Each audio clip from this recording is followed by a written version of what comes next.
Ne considérez pas personnellement vos expériences difficiles et pénibles et vos souffrances. Paul était si clair en insistant sur ce principe. J'accomplis ce qui reste encore à souffrir des afflictions du Christ pour son corps qui est l'assemblée. Colossiens 1, 24. Il aurait pu s'exprimer autrement et dire « Les souffrances qui m'affligent ne sont pas mes souffrances personnelles, elles ne sont pas en relation avec ma vie et ma croissance spirituelle. Ce n'est pas uniquement une expérience individuelle et détachée que je vis. Ce n'est pas que Dieu veuille m'amener personnellement et seul dans une plus grande plénitude de vie spirituelle. Ces choses sont en relation avec tout son corps. Croyez-le, ce sera une aide, car nous faisons partie de quelque chose de bien plus grand, et nous serons un bien plus grand dessein que nous pourrions accomplir en tant qu'individus, quelle que soit notre connaissance du Seigneur.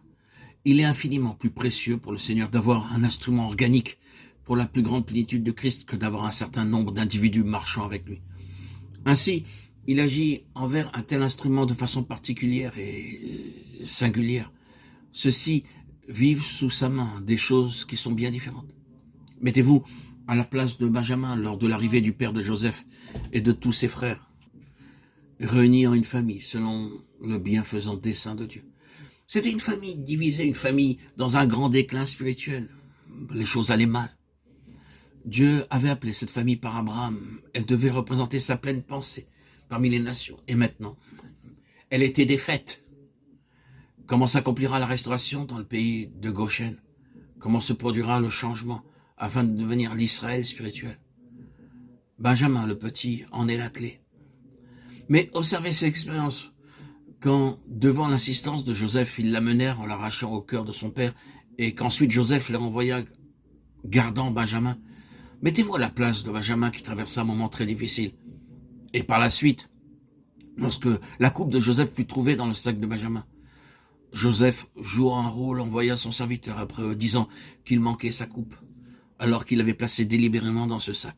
Voilà une étrange providence et des voies bien mystérieuses pour Benjamin.